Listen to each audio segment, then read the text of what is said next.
नमस्कार, मैं हूं आपके साथ लोकेंद्र त्यागी। न्यूज स्टेट में आप सभी का स्वागत है। आधे घंटे के इस बुलेटिन में आपको सियासत से जुड़ी हर बड़ी खबर दिखाएंगे।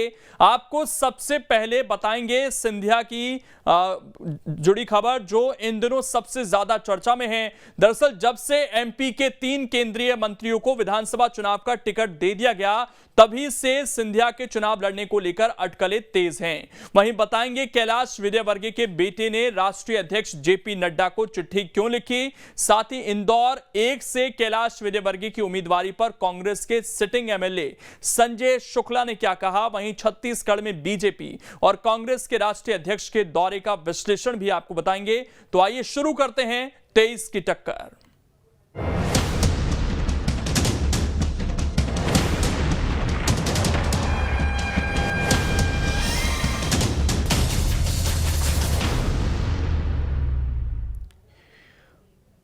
मध्य प्रदेश में जब से 3 केंद्रीय मंत्रियों को विधानसभा का टिकट मिला, तभी से बार बार केंद्रीय मंत्री ज्योतिरादित्य सिंधिया का नाम सामने आ रहा है। बार बार ये सवाल उठ रहे हैं, क्या अगली लिस्ट में अब सिंधिया का नाम भी होगा। यह खास रिपोर्ट आप देखिए।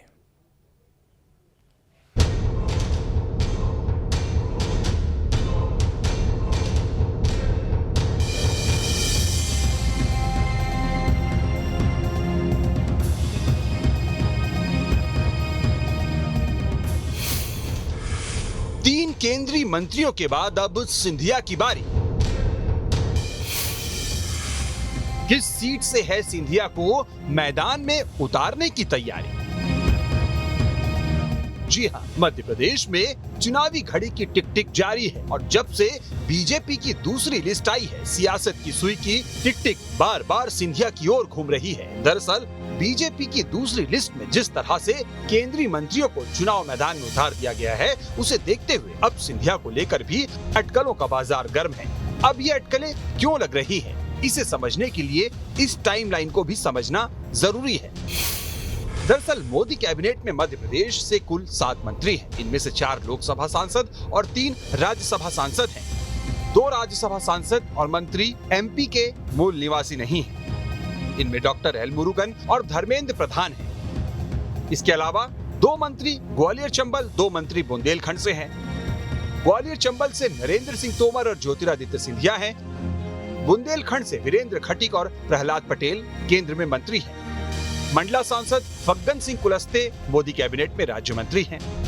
एमपी से ताल्लुक रखने वाले 5 मंत्री मोदी कैबिनेट में हैं। इनमें से 3 मंत्रियों को विधानसभा का टिकट मिल चुका है। अब ज्योतिरादित्य सिंधिया और टीकमगढ़ सांसद वीरेंद्र खटीक ही बचे हैं। मतलब मोदी कैबिनेट में मूल रूप से मध्य प्रदेश से आने वाले 5 केंद्रीय मंत्रियों में से 3 को विधानसभा का टिकट मिल चुका है। अब इसमें सिर्फ वीरेंद्र खटीक और ज्योतिरादित्य सिंधिया का नाम रह गया है। ऐसे में सबसे ज्यादा चर्चा अब सिंधिया को लेकर भी है और इसकी वजह को अगर समझना है तो ग्वालियर चंबल के सियासी समीकरण को समझना जरूरी है। दरअसल ग्वालियर चंबल में 2018 में बीजेपी का प्रदर्शन बेहद खराब रहा था। 2018 में ग्वालियर चंबल अंचल की 34 में से सिर्फ 7 सीटें बीजेपी जीत पाई थी। कांग्रेस में रहते सिंधिया ने ग्वालियर चंबल में बड़ी लीड दिलवाई थी। ग्वालियर चंबल में पिछड़ने से बीजेपी 2018 में एमपी की सत्ता से बाहर हो गई थी। ग्वालियर चंबल की 34 सीटों पर पकड़ बनाने के लिए बीजेपी सिंधिया पर दांव लगा सकती है।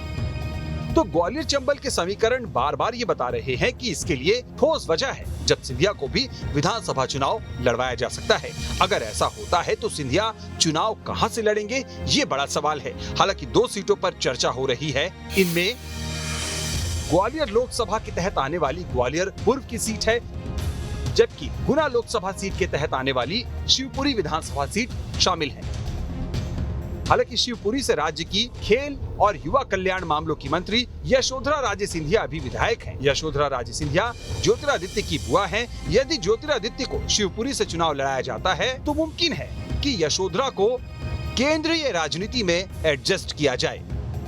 ऐसे में ज्योतिरादित्य सिंधिया को भी अगर पार्टी उतार दे तो ये कोई बड़ा आश्चर्य अब तो नहीं दिखता है। अगर वो उतरे तो भारतीय जनता पार्टी ने अभी जिन सीटों पर लोग उतारे हैं वो कांग्रेस के पास या दूसरे दलों के पास है। ग्वालियर पूर्व ऐसी सीट है जो कांग्रेस के पास है, लेकिन वहां पर अभी तक कैंडिडेट का सिलेक्शन नहीं हुआ है। इससे ये कयास लगाए जा सकते हैं कि ज्योतिरादित्य सिंधिया को भी मैदान में इस सीट से उतारा जा सकता है, या गुना जिले की या शिवपुरी की किसी सीट से। लेकिन उनकी जीत सुनिश्चित होगी या पूरे ग्वालियर चंबल संभाग पर उस टिकट से क्या इंपैक्ट पड़ेगा, ये एक बड़ा राजनीतिक प्रश्न है। मध्य प्रदेश में इस बार बीजेपी कांग्रेस में कांटे के मुकाबले के आसार हैं। पिछली बार के नतीजों को देखते हुए इस बार बीजेपी कोई जोखिम नहीं लेना चाहेगी। यही वजह है कि जीत के लिए बीजेपी कोई भी चौंकाने वाले फैसले ले सकती है। मुमकिन है कि सिंधिया के तौर पर बीजेपी अगली लिस्ट में कोई तुरुप का पत्ता फेंक विपक्ष को बैकफुट पर खड़ा कर दे। ग्वालियर से विनोद शर्मा के साथ टीम न्यूज स्टेट।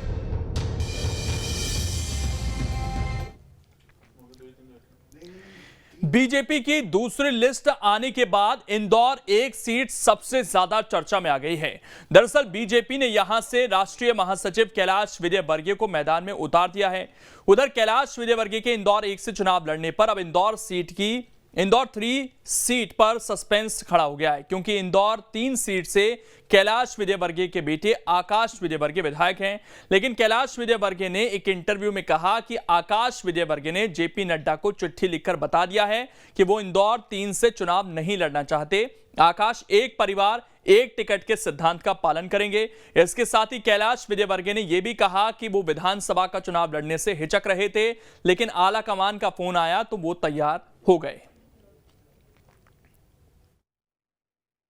मैदान में होंगे या कि समीकरण फिर बदलने वाले? मैं आपको एक बात बहुत साफ कहता हूँ, राजनीति यदि आपने चलना सीख लिया, ये पार्टी ऐसी कि कभी भी किसी को भी दौड़ा देती है, और आपको चलना आना चाहिए, सही दिशा में चलना आना चाहिए। कोई भी व्यक्ति आकाश नहीं 18 बैठा है, ये भी टिकट का दावेदार था 1 नंबर से।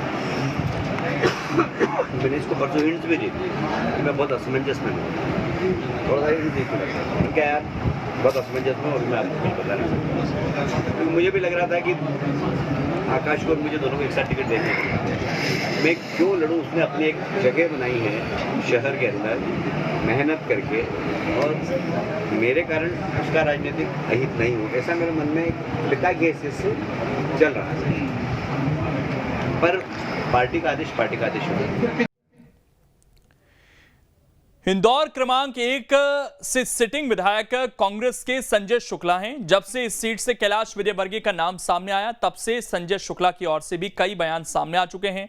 कैलाश विजयवर्गीय को इंदौर 1 से टिकट मिलने के बाद जैसे ये बात सामने आई कि अब इंदौर 3 से एक पार्टी एक टिकट के फॉर्मूले के तहत आकाश विजयवर्गीय चुनाव नहीं लड़ेंगे, वैसे ही संजय शुक्ला ने इशारों ही इशारों में इसे राजनीतिक हत्या करार दे दिया। तो जनता समझती है, जनता को बेवकूफ नहीं बना सकते, भले वो कैलाश जी हो या मुख्यमंत्री जी हो या प्रधानमंत्री जी हो। बिल्कुल बहुत कोशिश की गई, परंतु मैं अपनी पार्टी छोड़ के क्यों, जिस पार्टी ने मुझे इतने मान सम्मान और इतनी इज्जत दिलवाई, मैं उस पार्टी छोड़ कभी नहीं जाऊंगा। और यहाँ तक की बात है, विधानसभा 1 छोड़ के नहीं जाऊंगा, यहीं कैलाश जी के सामने लड़ूंगा। भले हार जीत तो चलती रहती है, परंतु पहली बार उनको हार का स्वाद चखना पड़ेगा, क्योंकि जनता मेरा परिवार मेरे साथ में है। ये बहुत बड़ी चाणक्य की बात है। चाणक्य का मतलब ये कि भारतीय जनता पार्टी कार्यकर्ताओं की हत्या की जाए, और जो राष्ट्रीय नेता जो बुजुर्ग हो चुके हैं, जिनको आदरणीय मोदी जी कहते हैं बुजुर्गों को अब आशीर्वाद देना चाहिए, उनको चुनाव लड़ा जा रहा है। मेरे सामने कैलाश विजयवर्गीय, उधर प्रहलाद पटेल, उधर हुसैन सिंह जी, उसका अमित तोमर जी, और ऐसे से बड़े बड़े जो बुजुर्ग नेता हो चुके हैं, जो उनको आशीर्वाद देना चाहिए, वो युवाओं की हत्या कर रहे हैं। तो युवा की जो कार्यकर्ता, क्योंकि आज देश के अंदर प्रदेश के अंदर युवा बेरोजगार हो रहे हैं, युवाओं को आगे बढ़ाना चाहिए। एक युवा उनका बेटा है, उसको उन्होंने पीछे कर दिया, एक दूसरा बेटा मैं हूं। इंदौर 1 सीट पर इस बार मुकाबला काफी दिलचस्प हो गया है, क्योंकि बीजेपी ने यहां से कैलाश विजयवर्गीय को मैदान में उतार दिया है।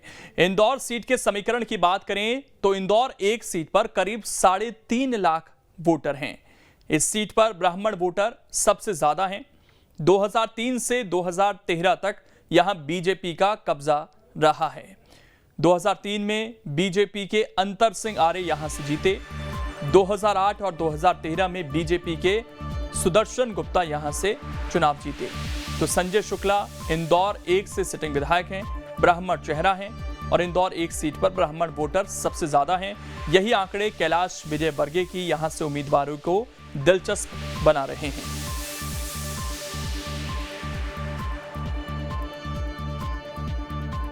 बात जब इंदौर की हो रही है तो कैलाश विजयवर्गीय के साथ साथ संजय शुक्ला भी वो नाम हैं जो सबसे ज्यादा चर्चा में हैं। अब आपको संजय शुक्ला से जुड़ा एक दिलचस्प किस्सा भी बता देते हैं। संजय शुक्ला विष्णु प्रसाद शुक्ला के बेटे हैं। विष्णु प्रसाद शुक्ला बीजेपी के कद्दावर नेता रहे।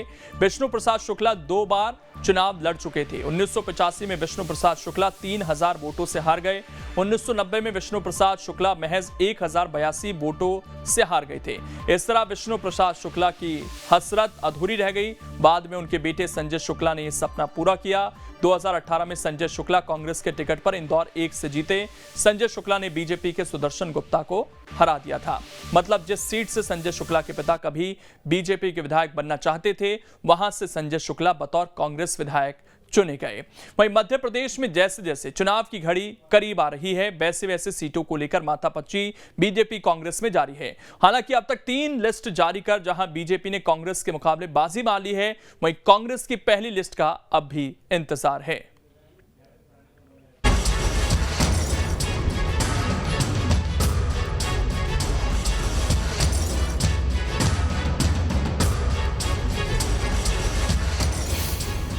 कांग्रेस में टिकट को लेकर हो रही देरी। बीजेपी के सामने अब क्या है चुनौती? जी हां, मध्य प्रदेश विधानसभा चुनाव को लेकर बीजेपी की दूसरी लिस्ट आने के बाद चर्चा कांग्रेस की लिस्ट को लेकर भी हो रही है। दरअसल इस साल की शुरुआत कांग्रेस ने दावा किया था कि वो अब की बार 6 महीने पहले ही टिकटों का ऐलान कर देगी, जिससे उम्मीदवारों को प्रचार के लिए पर्याप्त समय मिल जाए। लेकिन अब तो अगले कुछ दिनों में चुनाव की तारीखों का ऐलान होने वाला है, लेकिन कांग्रेस की कोई भी लिस्ट अब तक नहीं आई है। अब सवाल है कि कांग्रेस में टिकट को लेकर देरी क्यों हो रही है? क्या इसके पीछे एमपी कांग्रेस की कोई रणनीति है? पहले उम्मीदवार घोषित करने से क्या कांग्रेस को गुटबाजी बढ़ने का खतरा है? ये कहना ठीक नहीं है कि कांग्रेस की जो लिस्ट है उसमें देरी हो रही है। भारतीय जनता पार्टी ने यदि पहली लिस्ट जारी कर दी तो इसका तात्पर्य नहीं है कि उनका विरोधी जो दल है वो भी समय से पूर्व लिस्ट जारी करे। वो जो रणनीति कांग्रेस पार्टी की थी कि पहले 66 सीटों के बारे में वो फैसला करेंगे जो भारतीय जनता पार्टी के पास है, उनके बारे में उन्होंने अभी तक, क्योंकि भारतीय जनता पार्टी की लिस्ट आई तो उनको स्ट्रेटजी अपनी चेंज करना पड़ा। तो चेंज स्ट्रेटजी ही एकमात्र कारण है जो कांग्रेस की लिस्ट में आप देरी की वजह मान सकते। तो सवाल कई है, लेकिन इस पर कांग्रेस नेताओं का क्या कहना है, ये सुनिए। कि हर राजनीतिक दल जो है अपनी रणनीति के हिसाब से फैसले लेता है, चाहे वो सूची का मामला हो या कोई भी काम हो चुनाव से जो संबंधित हो। बीजेपी ने जल्दबाजी में जो सूचियां निकाली हैं उसके क्या हाल हैं वो हमने देखे हैं। भारतीय जनता पार्टी ने तो हारे हुए प्रत्याशी दिए हैं जो उनके पहले से चुनाव लड़ चुके हैं। कांग्रेस पार्टी की सूची कब आएगी कब नहीं आएगी ये तय कांग्रेस पार्टी करेगी। कोई अभी ऐसा समय नहीं हुआ है, कोई डेडलाइन नहीं हुई है। तो बीजेपी को चिंता अपनी होनी चाहिए, ना कि दूसरे राजनीतिक दलों की। उधर बीजेपी 2 लिस्ट जारी करने के बाद एक सिंगल नाम वाली लिस्ट भी जारी कर चुकी है, लेकिन बीजेपी के लिए असली चुनौती अब आगे दिख रही है। दरअसल बीजेपी 79 उम्मीदवारों के नाम का ऐलान कर चुकी है। इनमें 76 सीटें बीजेपी की हारी हुई सीटें हैं। 79 उम्मीदवारों में एक भी कैबिनेट मंत्री का नाम नहीं है। अभी 151 उम्मीदवारों के नामों का ऐलान होना भी बाकी है। 3 सीटों को छोड़ दें तो एक भी सिटिंग सीट पर नाम घोषित नहीं किए गए हैं। इससे ये माना जा रहा है कि कई मौजूदा विधायकों के टिकट कट सकते हैं। एमपी में गुजरात वाले फॉर्मूले के तहत 50% मंत्रियों के टिकट पर संकट है। 40% विधायकों के टिकट को लेकर भी चौंकाने वाले फैसले हो सकते हैं। देखिए, भारतीय जनता पार्टी जीत से उत्साहित नहीं होती है और हार से विचलित नहीं होती है।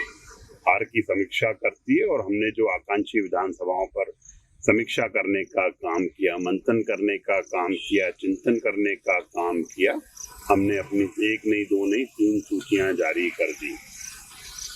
परेशानी तो हमारे विपक्षी दल की है, कांग्रेस की, जो मध्य प्रदेश में कह रहा था कि हम 6 महीने पहले सूची जारी कर देंगे।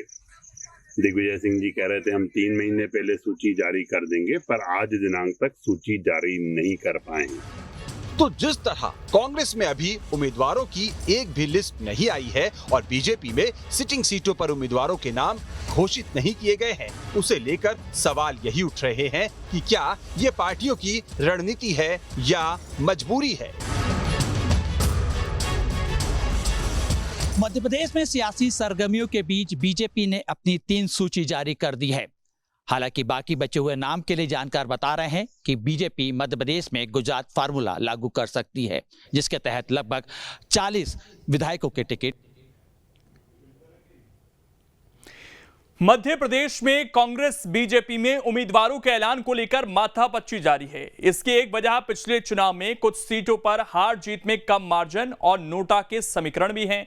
आइए आपको नोटा से जुड़े कुछ दिलचस्प आंकड़े बताते हैं। 2018 के चुनाव में 30 सीटों पर नोटा को 4000 से ज्यादा वोट मिले थे।